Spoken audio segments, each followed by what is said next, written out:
Peut-être Tosfot dit tu ne peux pas comparer ces deux anaot.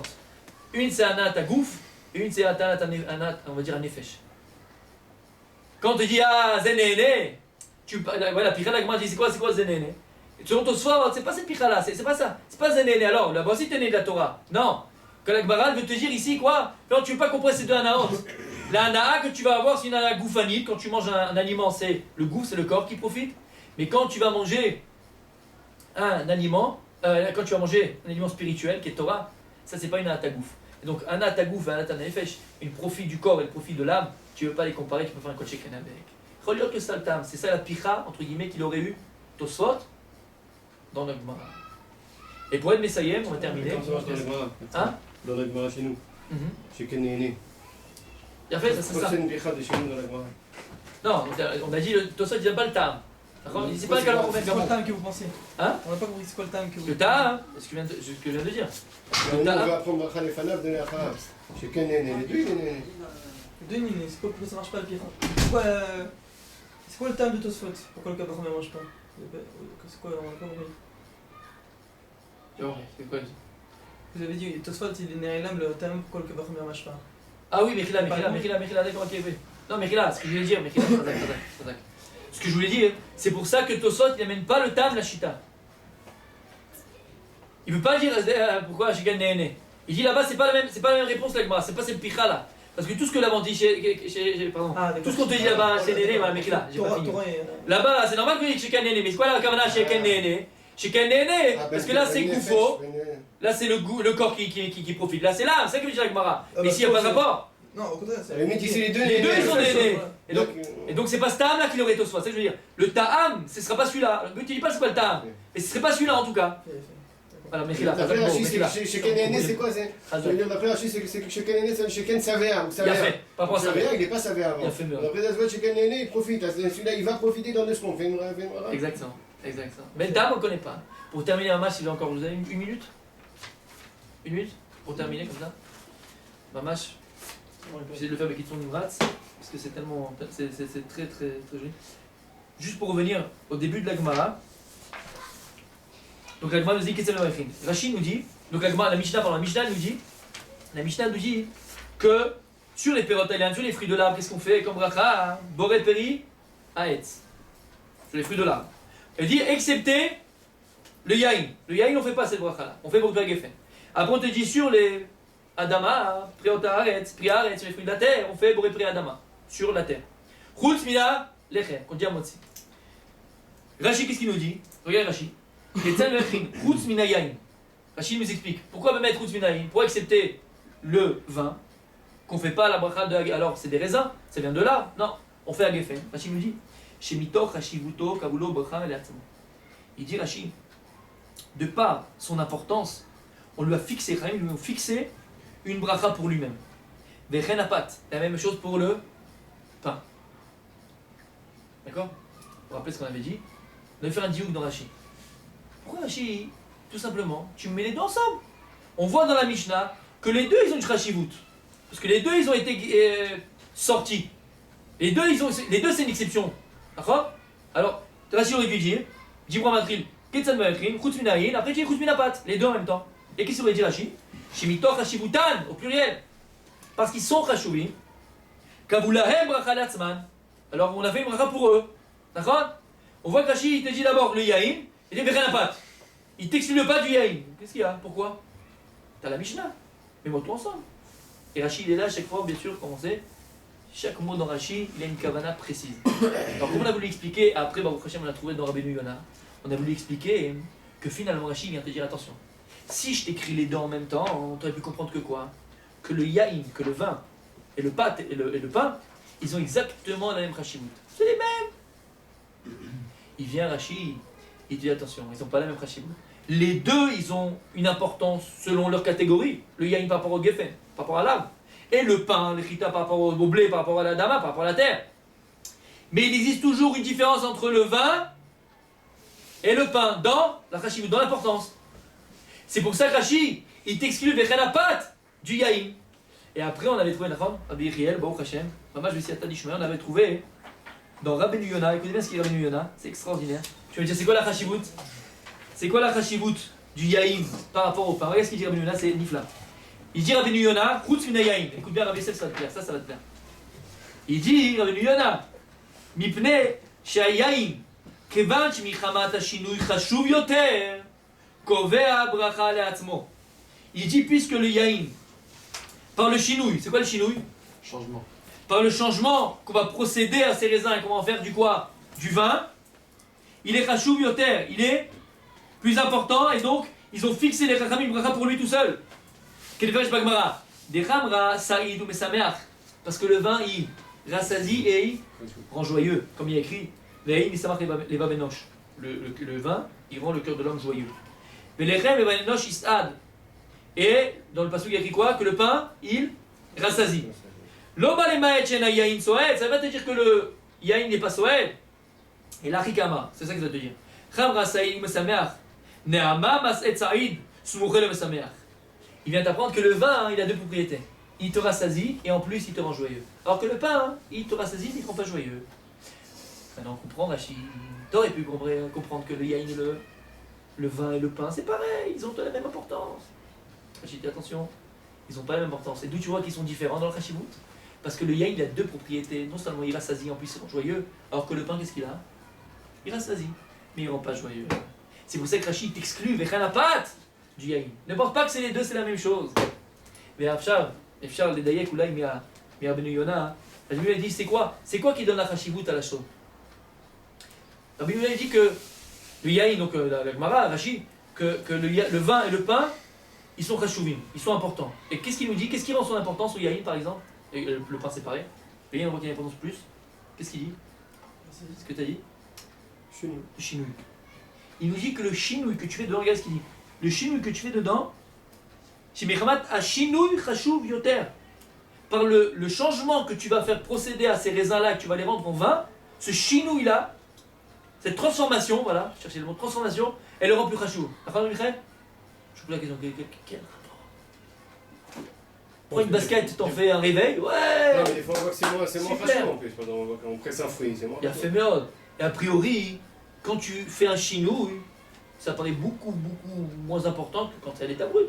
Non? T'as transformé le truc, c'est plus la même chose, T'as transformé. Hein? Tu connais pas ça? Tu fais un plat, tout ça, tu vois une calane, ah, t'as oublié les épinards, t'as oublié le truc, t'as oublié le machin, c'est pas pareil. Mais chané, quand tu changes la chose, c'est plus la même chose. Oui ou non? Alors c'est quoi ce inat de chinouille? C'est quoi ce inat de chinouille là? En tout cas, on voit que c'est ça, c'est le chinou qui fait, d'accord? Oh, regardez, c'est extraordinaire. Non, surtout que même le pain, il a un chinouille.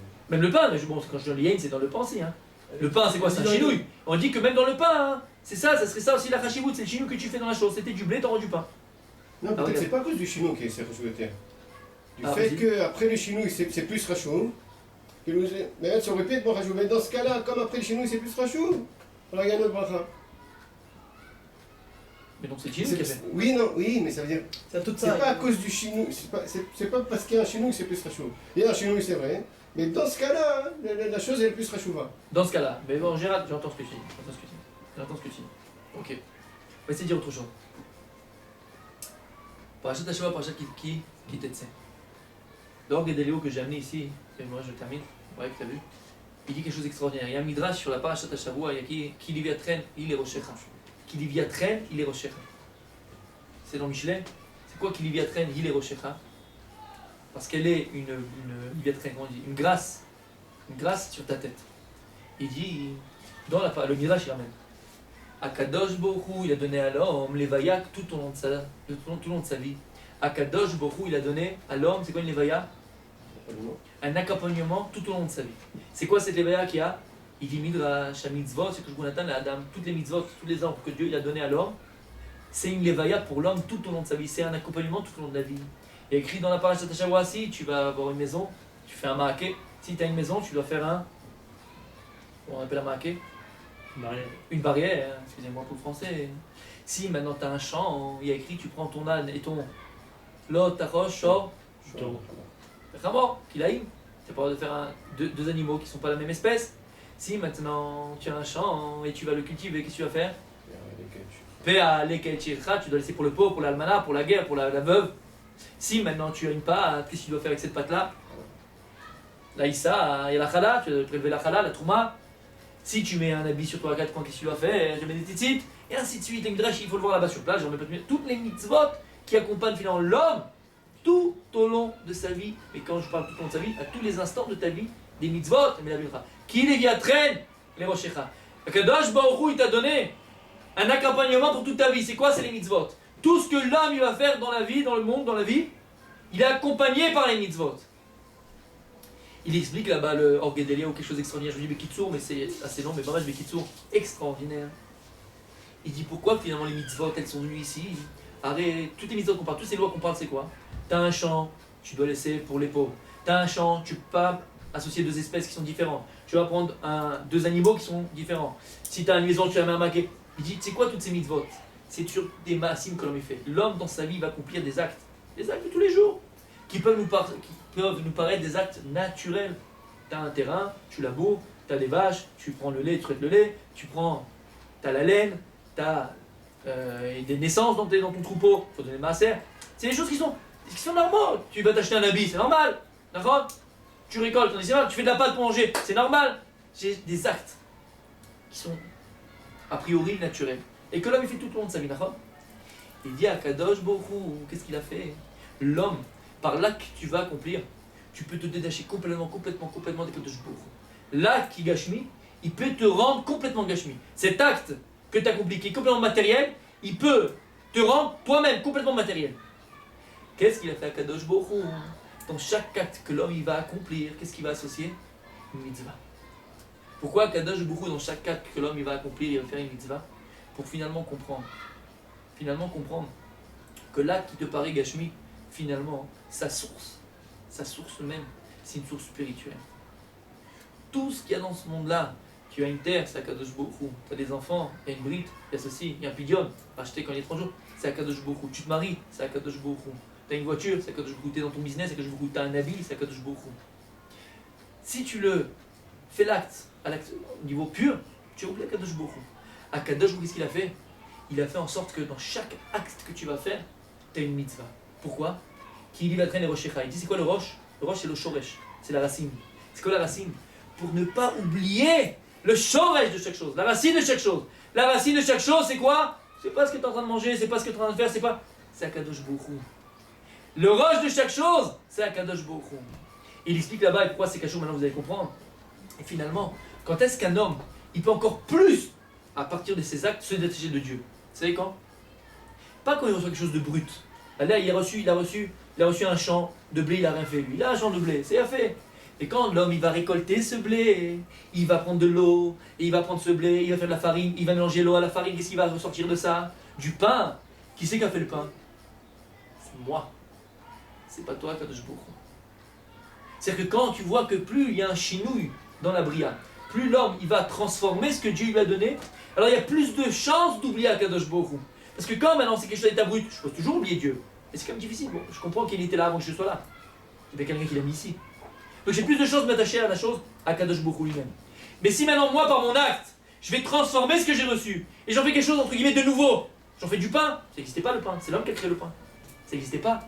Alors cette chose-là, ce chinouille, il peut Chas v'Shalom m'amener à quoi? À encore plus oublier Kadosh Baruch Hu. Et dans l'inverse, alors c'est vrai. C'est-à-dire que si au contraire, même dans le chinouille, même dans ce que je vais transformer, eh ben je vais voir Kadosh Baruch Hu, alors la chashivut de la transformation que j'ai amenée à la chose, elle est beaucoup plus grande. Parce que même dans quelque chose que j'ai transformé, cette chose-là, au contraire, qui me paraît a priori me détacher de Dieu, cette chose-là, elle va me faire rapprocher quelque chose encore plus fort. Parce qu'au contraire, je vais arriver à dire que malgré que c'est moi, a priori, qui l'ai transformé, c'est moi qui l'ai fait, qui l'ai créé, qui l'ai amené. Au contraire, même dans mes actes, qui sont beaucoup plus shayach à moi, beaucoup plus propres à moi, je vais le faire dépendre d'Akadosh Baruch Hu. Donc la chashivut de cet acte, ce qu'on a dit tout à l'heure, c'est Keter. C'est quoi Keter? C'est l'honneur d'Akadosh Baruch Hu. C'est la gloire d'Akadosh Baruch Hu. C'est Keter. Amener ce maasé là qui est complètement détaché de sa base, et penser que c'est moi qui l'ai fait, et finalement non. Comprendre, même dans un acte pareil que j'ai transformé, c'est Akadosh Baruch Hu. C'est peut-être pour ça qu'il dit ici, c'est ce que vous voulez dire ici, quand il dit que Mechamat, Shinouï, il dit le Rabbi Yonah, que par le chinouille qu'il y a eu, par le chinouille, la transformation qu'il y a eu dans le raisin qu'on a fait du yaïm, alors on a été convaincu une bracha be'atzman. Parce que tout lien de bracha, comme on a dit, c'est quoi? C'est le rodot de la Kadosh Baruch Hu, prendre conscience que c'est la Kadosh Baruch Hu. Pourquoi le chinouille? Parce que plus le chinouille il est grand, et plus si jamais je reste attaché et j'attache mon acte, finalement, pas au mien, pas à moi, mais à Kadosh Baruch Hu, plus j'arrive à m'attacher à Kadosh Baruch Hu. Chez Niske, de pouvoir étudier la Gemara comme ça et d'imprégner, dans ces dîmes, bien sûr qu'on l'a expliqué, mais d'imprégner en nous la Gemara, de vivre la Gemara. Je pense que Béhémet, si on arrive à vivre tout ça, alors quand on sort du Beth Midrash, quand on sort du Kollel, quand on sort après, et on vit notre vie, alors c'est une vie de Torah. Il n'y a pas de décalage entre ce que j'apprends maintenant, ici maintenant, là, alors venir une Eureka, je vais sortir, je vais être le même homme, la même personne. Il faut que la Torah nous imprègne les attachements chez Niske. Un mec, un Khazak, gros.